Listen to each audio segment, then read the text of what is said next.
हाँ जी गाइस, तो मैं आपको आज अपना एक्सपीरियंस शेयर करने जा रहा हूँ आपके साथ। मैं यूज़ कर रहा था विंडोज़ काफ़ी दिन से, I think for like 10 to 12 years, और उसके बाद से डायरेक्टली मैं स्विच हुआ हूँ मैकबुक पे। इससे पहले मेरा कोई एक्सपीरियंस नहीं है मैक को यूज़ करने का। तो गाइस फर्स्ट चीज़ जो आप नोटिस करेंगे वो होगी इस लैपटॉप की बिल्ड क्वालिटी। तो पूरा ही लैपटॉप मेटल का बना हुआ है और आई थिंक एल्यूमिनियम से ये पूरा लैपटॉप बना हुआ है। उसके बावजूद भी इसका वेट है सिर्फ 1.29 kg और बहुत ही बढ़िया इस लैपटॉप की फिनिशिंग है। सिल्वर गोल्ड में भी आता है, लेकिन मेरे को सबसे अच्छा कलर जो इसका लगा हुआ है स्पेस ग्रे।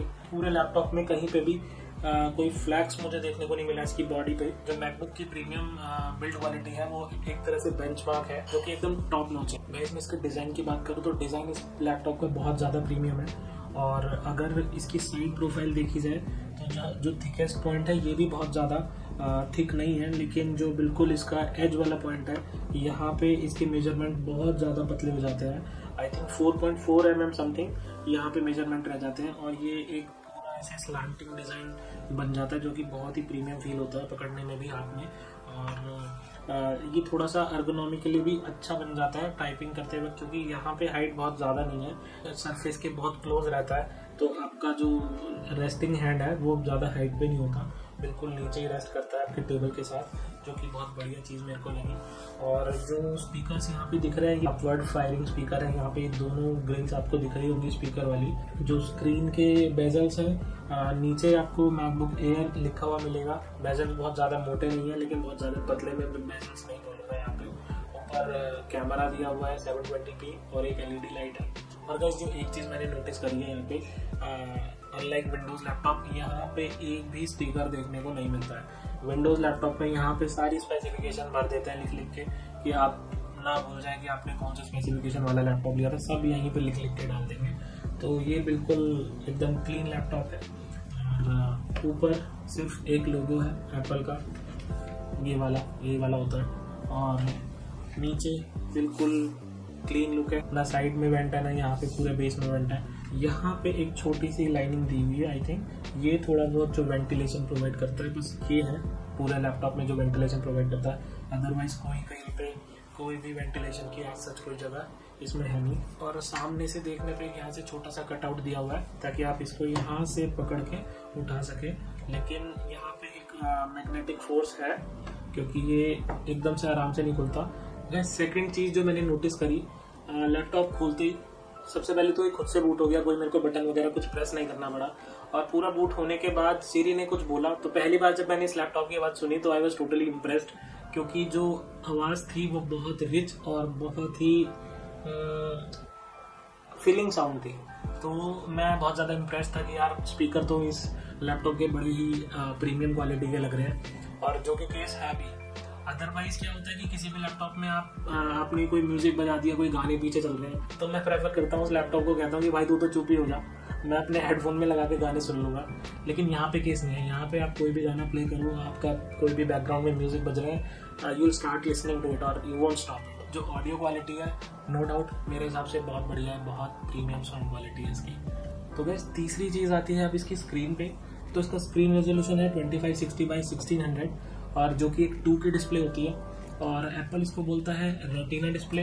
तो इन सब चक्करों में मैं नहीं पढ़ूंगा, ये सारे गिमिक के वर्ड होते हैं। रेटिना हो गया, एक्वस ह्यूमर डिस्प्ले, मुझे नहीं पता कौन सा डिस्प्ले है। मैं बात करता हूँ उसके डिस्प्ले के बारे में कि कैसा लगता है डिस्प्ले। जो डिस्प्ले है इसका बहुत ही एक्यूरेट, और जो कलर से रिप्रोड्यूस करता है बहुत ही वाइब्रेंट पंची और बहुत ही शार्प इमेजेस, जो वीडियोस वगैरह आप कुछ भी देखोगे इसमें। और 2K डिस्प्ले होना मेरे हिसाब से इट मेक्स मोर सेंस, क्योंकि जो जितने भी ये 13, 14, 15 इंचेस वाले लैपटॉप की स्क्रीन्स होते हैं, इन पे 4K होना थोड़ा सा मेरे हिसाब से ओवरकिल हो जाता है। उतना ज़्यादा पता चलता नहीं है। 2K और 4K को साइड बाय साइड देखोगे तो शायद बहुत ही माइन्यूट सा कुछ डिफरेंस आपको देखने को मिले या ना भी मिले, बट वो जो बैटरी होता है वो बहुत भर भर के खा लेते हैं। लेकिन 1080p होने पे थोड़ा सा वो डिफरेंस 2K पे बहुत अच्छे से दिखता है। तो 2K एक स्वीट स्पॉट है मेरे हिसाब से। 2K डिस्प्ले एकदम बढ़िया काम करता है, तो यहाँ पे मैं 2K डिस्प्ले देखने को मिलेगा। इसका एस्पेक्ट रेशियो जो है वो 16:10 है, तो हॉरिजॉन्टल स्पेस भी आपको अच्छा खासा काम करने के लिए मिल जाएगा। कलर शिफ्ट नहीं है बिल्कुल भी, किसी भी आप एंगल से इसको देखेंगे, इधर उधर से देखें तो कोई भी कलर शिफ्ट देखने को नहीं मिलेगा। एप्पल क्लेम करता है 7GB जो कलर गैमेट है उससे भी 25% एक्स्ट्रा ये प्रोड्यूस कर पाता है। तो जो भी वीडियो एडिटिंग करते हैं या फिर ग्राफिक डिजाइनिंग करते हैं, जिनको भी कलर रिलेटेड चीज़ें करनी पड़ती हैं, उनके लिए तो ये स्क्रीन मतलब एक अल्टीमेट लेवल की स्क्रीन है, बहुत ही बढ़िया है। और इनकेस आपको इस पर कंटेंट कंज्यूम करना है तो आपके लिए भी बहुत बढ़िया है। प्लस स्पीकर्स के बारे में मैं बता चुका हूँ, तो ओवरऑल एक वैल्यू फॉर मनी पैकेज हो जाता है अगर आप इसको सिर्फ एक एंटरटेनमेंट कंजप्शन के हिसाब से भी देखें। और ये स्क्रीन ट्रू टोन के साथ भी आती है और ऑटो ब्राइटनेस एडजस्टमेंट, तो आप अंधेरे में होंगे तो ये अपने आप को बिल्कुल जो ब्राइटनेस है वो कम कर लेगा ताकि आपकी आंखों पे ज़्यादा स्ट्रेन ना आए। तो और वाइस वर्सा बहुत ज़्यादा काफ़ी ज़्यादा ब्राइटनेस में बाहर या आउटडोर चले जाते हैं तो ये अपने आप को खुद से अपनी ब्राइटनेस जो है पीक ब्राइटनेस तक ले जाएगा, जो कि इसकी 400 नीट्स है ब्राइटनेस इसमें। तो स्क्रीन वेक टाइम इसका बहुत ज़्यादा बढ़िया है। इनकेस आप काम नहीं कर रहे हैं, आपने बस इसको बंद करके रखा हुआ है और 1-2 घंटे बाद भी आप इसका स्क्रीन को ऊपर फ्लैप ओपन करते हैं तो with in a fraction of second ये खुल जाएगी स्क्रीन। मतलब आपको ये भी पता नहीं चलेगा कि ये स्लीप मोड में गया भी था या नहीं, इंस्टेंटली खुलता है, बहुत तेज़ी से खुलता है। और इस पूरे ड्यूरेशन के बीच में जब ये स्लीप मोड में जाना चाहता है तो मेरे हिसाब से इसमें कोई बैटरी कंजप्शन नहीं होता। आप इसको रात को रखो 47% पे, बस ये नीचे कर गए और आप सो गए, सुबह उठो 2 दिन बाद उठो तो 47% ही मिलेगा। वैसे M1 चिप के बारे में बात करें, बहुत ही स्पेशल चिप है। मैकबुक एयर को 2021 में शायद बेस्ट लैपटॉप बना देगा ये चिप, क्योंकि बहुत फास्ट है और इसके साथ साथ बहुत ही ज़्यादा एनर्जी एफिशिएंट है। सिर्फ 10 वाट का TDP ये लैपटॉप लेता है। 10 वाट TDP लेने का मतलब लगेगा कि बहुत ही एवरेज सा लैपटॉप है, बेसिक से काम कर पाएगा सिर्फ। लेकिन जब ये काम करने पे ये लैपटॉप आता है तो इसकी स्पीड जो है माइंड ब्लोइंग स्पीड है और एफिशिएंसी जो है काम करने की बहुत बढ़िया है और बैटरी बैकअप सबसे बढ़िया है। तो अगर ये सारी चीज़ों का कॉम्बिनेशन इतने परफेक्टली तरीके से बैलेंस कर पा रहा है तो ये बहुत ही अमेजिंग चीज़ है जो कि M1 चिप की वजह से पॉसिबल हो पाई है। और ये जो M1 चिप है ये 8 कोर CPU और 7 कोर GPU मेरे वाले मॉडल में, अदरवाइज 1 GPU एक्स्ट्रा भी मिलता है। तो यहाँ पे जो 4 कोर्स हैं वो हाई एफिशिएंसी कोर्स है, ब्राउजिंग वगैरह कर रहे हैं। 4 कोर्स हैं वो पावरफुल कोर्स है, वो आपके काम आएंगे जब आप इंटेंसिव काम करेंगे कोई भी, like video editing, photo editing, Adobe एनवी, सब फलाना फलाना। तो ये जो पूरा आर्किटेक्चर है ये एक साथ इनबिल्ट बनाया गया है, सारे CPU, सारे GPU कोर्स और यूनिफाइड मेमोरी, जिसको हम रैम बोल रहे हैं, यहाँ पे ये इसको यूनिफाइड मेमोरी बोल रहे हैं, जो कि यहाँ पे मेरे वाले मॉडल में 8 GB है। इन सबको एक साथ स्ट्रक्चर किया गया है एक ही आर्किटेक्चर में। और एप्पल बोलता है एक साथ इन सबको स्ट्रक्चर करने की वजह से इनका आपस में सब चीज़ों को कम्युनिकेट करना बहुत इजी और टाइम सेविंग हो गया। तो जो टास्क करने में पहले कुछ मिली सेकेंड लगते थे, अब शायद वो उससे भी पहले हो जाएंगे। द पॉइंट इज कि M1 जो है बहुत ज़्यादा एफिशिएंट एंड बहुत ज़्यादा powerful at the same time है। और ये चीज़ आप रियल लाइफ टेस्ट में बिल्कुल आप फेस करेंगे और एक्सपीरियंस कर सकते हैं। सारी एप्लीकेशन सारे एक साथ आप खोल लें, सब चीज़ एकदम स्नैपी है, कहीं पे भी कोई 1 सेकंड का भी लैग देखने को नहीं मिलेगा आपको इसमें। क्रोम पे 10-12 टैब्स खोल लेता हूँ, नीचे सारे टैब्स एक साथ खोल दूंगा और एप्लीकेशन स्विचिंग करूँगा फटाफट। मेरे को जरा सा भी लैग इसमें देखने को अभी तक नहीं मिला है और सारी चीज़ एकदम बटर स्मूथ है। हो सकता है M1 चिप में अभी कुछ सॉफ्टवेयर जो है बहुत ज़्यादा कंपैटिबल नहीं है क्योंकि फर्स्ट जनरेशन है और इस पर काम अभी भी चल रहा है, तो कुछ एप्लीकेशन क्रैश हो जाती हैं। मेरे साथ अभी तक ऐसा कोई इंसिडेंट नहीं हुआ है कि मेरी कोई एप्लीकेशन ऐसा अभी तक क्रैश हुई हो। M1 जो चिप है वो फ्यूचर होने वाला है, तो सभी लोग मिलकर इस पर काम कर रहे हैं और इसको बिल्कुल रिलायबल बनाया जा रहा है। सॉफ्टवेयर के टर्म्स में मैं बात कर रहा हूँ, तो फ्यूचर में सारे सॉफ्टवेयर सब कुछ कंपैटिबल हो जाएंगे। इवन जो iOS वाले iPad वाले एप्लीकेशन हैं वो तक भी यहाँ पे कंपैटिबल कर दिए जाएंगे। तो अब इसके बात करता हूँ मैं इसके फैंस के बारे में और टेम्परेचर्स के बारे में। टेम्परेचर इसके हाई बिल्कुल नहीं जाते हैं। इनफैक्ट जैसे मैंने बोला आपको कि जब मैं वीडियो एडिटिंग करता हूँ तो बहुत हल्का सा वार्म होना स्टार्ट होता है, बहुत हल्का सा, बिल्कुल ना के बराबर। अगर मैं अपने प्रीवियस लैपटॉप से कंपेयर करूँ तो वो तो ऐसा लगता था कि जल जाएगा या फिर मेरे को जला देगा, बट यहाँ पे मैं इसको टच करके फील करने की कोशिश करूँ तो बहुत हल्का सा वार्म लगेगा और बस दैट्स इट, इससे ज़्यादा गर्म नहीं होता है। और that's why they have not given even any fan in this one. तो भैया पंखों के नाम पे कुछ भी नहीं दिया इनमें। तो मैकबुक प्रो के ओनर्स भी यही बताते हैं कि उन्हें हार्डली कभी उनका जो फैन है वो उन्होंने स्विच ऑन होते हुए देखा। अदरवाइज वो भी वीडियो एडिटिंग करते हैं, वो भी सब कुछ करते हैं, लेकिन उनका फैन भी कभी ऑन होने की स्टेज तक बिल्कुल ना के बराबर ही पहुंचता है। तो मैं बोलूँगा इन नॉर्मल केसेस और in most of the cases this will be fine for you. MacBook air will be sufficient for you guys. और फैनलेस होने का मतलब है बिल्कुल साइलेंट, कोई बिल्कुल भी ज़रा सी भी आवाज़ नहीं करेगा ये। गाइस टच आईडी की बात करूँ तो कीबोर्ड में जो लास्ट की यहाँ पे सबसे ऊपर देखने को मिलेगी वो टच आईडी है। बेसिकली इसके ऊपर लिखा कुछ नहीं है, और ये एक फिजिकल की भी है प्लस ये टच आईडी भी है। और बाकी नॉर्मल कीज की तरह ये इजीली प्रेस नहीं होती, इसको थोड़ा सा फोर्स के साथ प्रेस करना पड़ता है। इसका जो टच आईडी है वो बहुत एक्यूरेट है। अभी तक एक भी बार मेरे साथ ऐसा नहीं हुआ कि मेरे फिंगरप्रिंट को रिजेक्ट कर दिया हो।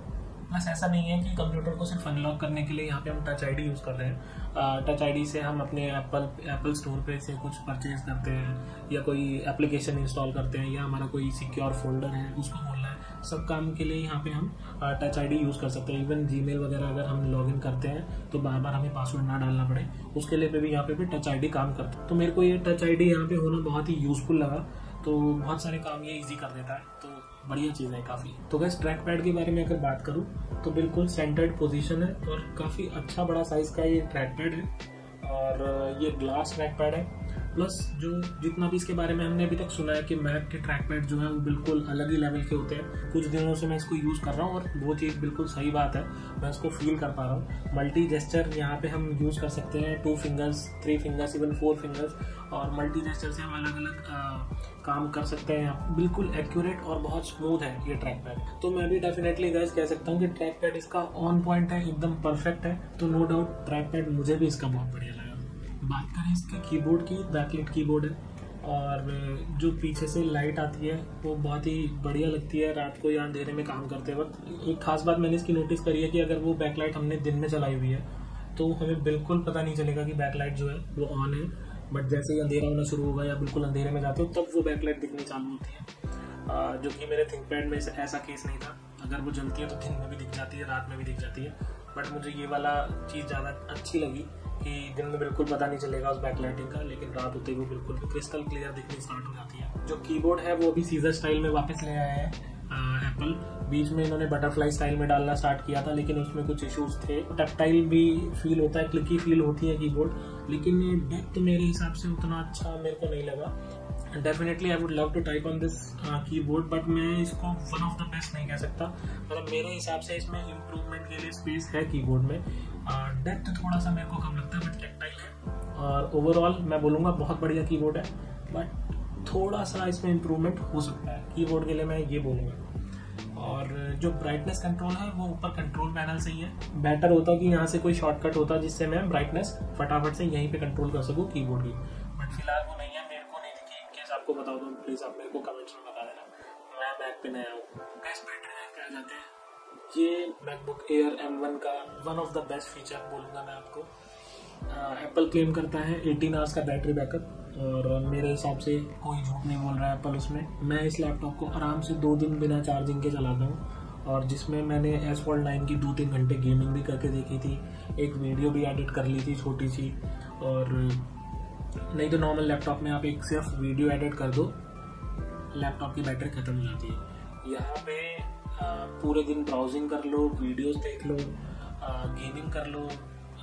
गेमिंग बिल्कुल अल्ट्रा हाई लेवल वाली गेमिंग की बात नहीं कर रहा हूँ मैं, और बिल्कुल अमेजिंग बैटरी बैकअप है। एक बार फुल चार्ज करने में हाँ ज़रूर टाइम लगाता है, क्योंकि एक तो 30 वाट का चार्जर आता है इसके साथ, 2.5-3 घंटे मेरे हिसाब से चार्जिंग में ले लेता है वो आराम से, और मैं बोलूँगा 15 घंटे बहुत आराम से निकाल सकते हैं इसमें।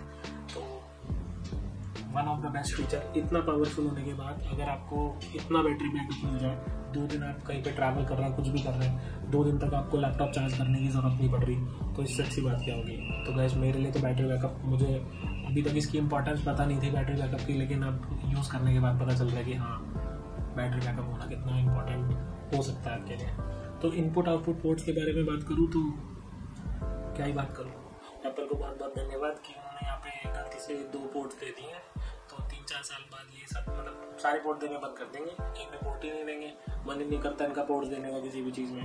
तो जगह जगह टेस्ला की तरह चार्जिंग स्टेशन बना देंगे, बोल देंगे वी आर गोइंग ग्रीन, और आप यहाँ पे जाके चार्ज कर लो। पहले से 2 घंटे बैटरी बैकअप आपको ज़्यादा मिलेगा, best battery backup ever in a Mac इस तरह बोल देंगे। खैर लेफ्ट साइड पे आपको यहाँ पे 2 थंडरबोल्ट पोर्ट मिलेंगे देखने को, और राइट साइड पे यहाँ पे एक हेडफोन जैक दे दिया है। बहुत मैं हमारी रहूँगा, एप्पल का भी हेडफोन जैक नहीं हटा एटलीस्ट।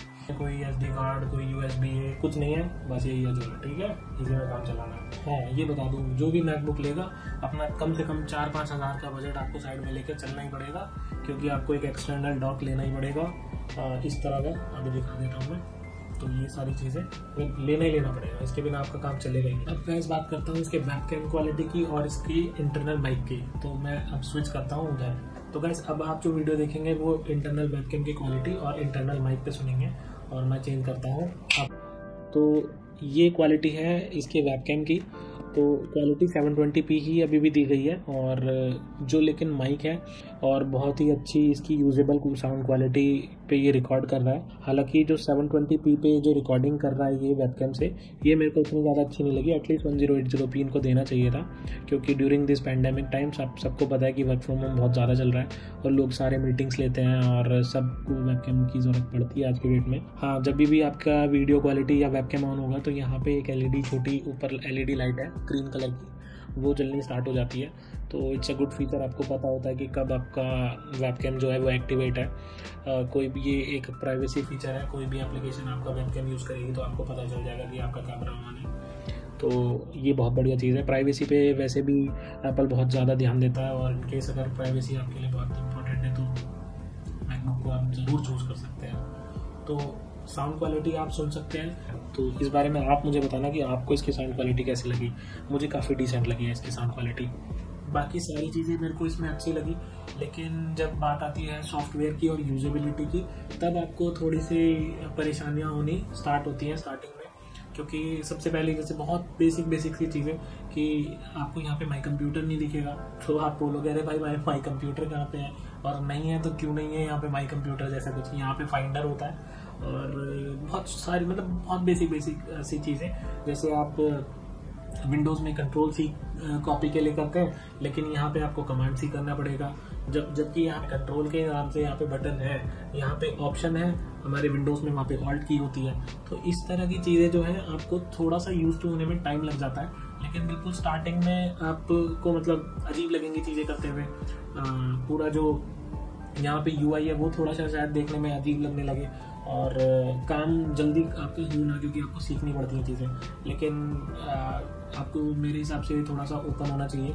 चीज़ों को सीखोगे तब आप उनके डिफरेंसेस देख सकते हो, तब आप बता सकते हो कि ये बेटर है या ये बेटर है। सिर्फ हमेशा एक ही पे काम करोगे तो आपको दूसरे के कभी पॉजिटिव्स नहीं पता चलेंगे। इस पे काम करोगे इसके पॉजिटिव्स पता चलेंगे, साथ में इसके नेगेटिव्स भी तभी पता चलेंगे। तो इसलिए मैंने फाइनली डिसाइड किया, क्योंकि मेरे को तो एडिटिंग करनी थी और मेरे लिए प्राइमरी टास्क था वो बहुत बड़ा, और उसकी वजह से मेरे को मैकबुक पे स्विच करना पड़ा।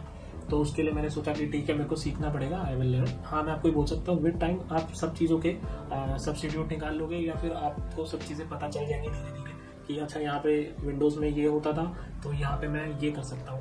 और मे भी चीज़ें ऐसी भी आएंगी आपको कि आपको लगेंगे अरे ये तो विंडोज़ से भी बेटर है। तो वो चीज़ें भी मैंने फेस करी हैं अभी कुछ। फाइनली मेरा जो मैं आपको वर्डिक्ट देना चाहूँगा, मैं ये बोलूँगा कि हाँ, मेरे हिसाब से एप्पल पे स्विच करना वर्थ इट है, इसकी परफॉर्मेंस एफिशिएंसी को देखते हुए, और स्क्रीन क्वालिटी और इसकी ऑडियो क्वालिटी, इसका इंटरनल माइक गर्म तो ये होता ही नहीं है, और फिर भी इसकी परफॉर्मेंस इतनी बढ़िया है। बैटरी बैकअप मैंने आपको बता दिया, 15 घंटे एटलीस्ट 15 से 18 घंटे ये आराम से आपको निकाल के देगा। बैटरी बैकअप बहुत बढ़िया है।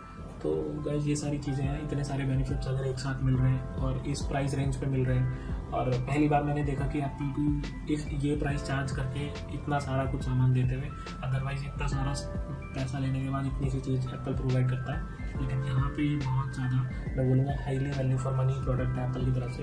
और बिल्कुल आप लोग कंसिडर कर सकते हैं अगर आपका वर्क फ्लो इस तरह का है, अगर आप प्रो गेमर नहीं हो या स्पेशली सिर्फ गेमिंग नहीं करते हो, तो मैं बोलता हूँ आपको कि आप कंसिडर कर सकते हैं मैकबुक को। गाइस अगर इनके कुछ चीज़ मैंने गलत बता दी हो तो प्लीज़ माइंड मत करना, आप मेरे को उसको कमेंट सेक्शन में मेरे को आप सही कर सकते हो, मुझे कोई बुरा नहीं लगेगा उसमें। मैं बता चुका हूँ कि मैं सीख रहा हूँ, तो सीखने वाले से गलतियाँ हो ही सकती हैं। और तो गाइस आज की वीडियो में इतना ही था, मिलता हूँ आपसे next video. Till then bye, good night, take care.